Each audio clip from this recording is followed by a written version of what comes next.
છોટાઉદેપુરમાં જનજાતીય ગૌરવ રથયાત્રાને પરંપરાગત રીતે આવકારવામાં આવી। રથયાત્રા ડુંગરવાંટ, જેતપુર, પાવી, તેજગઢ, છોટાઉદેપુર નગર, કવાંટ અને નસવાડીમાંથી પસાર થઈ।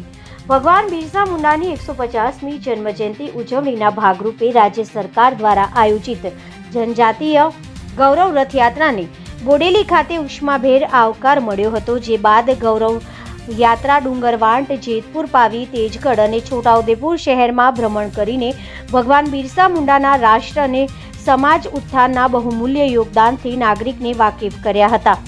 તારીખ 13મી નવેમ્બરના રોજ આ યાત્રા છોટાઉદેપુર નગરના કવાંટ અને નસવાડી તાલુકાએ પહોંચતા અહીં પણ નાગરિકો દ્વારા ઉષ્માપૂર્વક આવકાર મળ્યો હતો। અંબાજીથી શરૂ થયેલ જનજાતીય ગૌરવ રથયાત્રા આદિવાસી સમાજના સ્વાતંત્ર્ય સંગ્રામમાં યોગદાન અને વિકાસની સિદ્ધિઓ જન સુધી પહોંચાડવાના ઉદ્દેશ આગળ વધી રહી છે।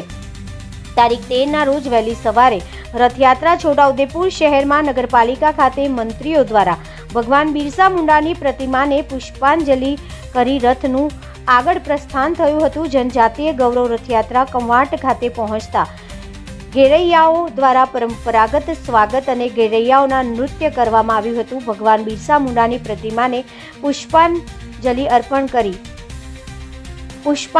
પુષ્પપર્ણ અર્પણ કરીને મંત્રીઓ દ્વારા વિવિધ યોજના લાભાર્થીઓની લાભાન્વિત કરવામાં આવ્યા હતા। ત્યારબાદ નસવાડી તાલુકામાં રથનું ઉમળકાભેર સ્વાગત કરવામાં આવ્યું હતું। ત્યારબાદ રથયાત્રા એકતાનગર ખાતે રવાના થઈ હતી। આ રથયાત્રા દરમિયાન રાજ્યકક્ષાના આદિજાતિ વિકાસ અને અન્ન નાગરિક પુરવઠા અને ગ્રાહક બાબતોના મંત્રી પીસી બરંડા અને રાજ્યકક્ષાના કૃષિ અને ખેડૂત કલ્યાણ, સહકાર, પશુપાલન, ગૌસંવર્ધન મંત્રી રમેશભાઈ કટારા, સાંસદ જસુભાઈ રાઠવા, દાહોદના સાંસદ જસવંતભાઈ ભાભોર સહિતના ધારાસભ્ય રાજેન્દ્રસિંહ રાઠવા દ્વારા પ્રાસંગિક ઉદ્બોધન કરવામાં આવ્યું હતું। આ રથયાત્રા દરમિયાન જિલ્લા પંચાયત પ્રમુખ મલકાબેન પટેલ, ટ્રાઇફેડ ચેરમેન રામસિંહભાઈ રાઠવા, ધારાસભ્યો અભયસિંહ તડવી, રાજેન્દ્રસિંહ રાઠવા, જયંતિભાઈ રાઠવા, પ્રાયોજના વહીવટદાર કલ્પેશકુમાર શર્મા, અગ્રણી ઉમેશ રાઠવા, તાલુકા પંચાયતના પ્રમુખો, અન્ય પદાધિકારીઓ, અધિકારીઓ, કર્મચારીઓ તથા મોટી સંખ્યામાં લોકો ઉપસ્થિત રહ્યા હતા। માં અંબાજીના ધામથી ભગવાન બિરસા મુંડાની યાત્રા માન્ય મુખ્યમંત્રી છે પ્રસ્થાન કરાવ્યું અને આજે છઠ્ઠા દિવસે અહીંયા છોટાઉદેપુર ખાતે બોડેલી ખાતે અહીંયા અમે રથયાત્રા લઈને આવ્યા છે।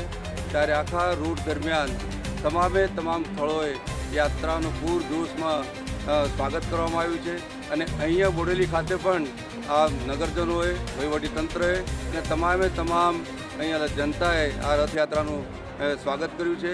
અને આ સાથે મારી પાર્ટીના સાંસદ સભ્યશ્રીઓ, ધારાસભ્યશ્રીઓ, વહીવટીતંત્ર, પંચાયત પ્રમુખશ્રીઓ, તમામ પદાધિકારીશ્રીઓ હાજર રહ્યા છે। આભાર સાહેબ। બીજી વાત છે કે આજે છોટાઉદેપુર જિલ્લો આદિવાસી જિલ્લો છે।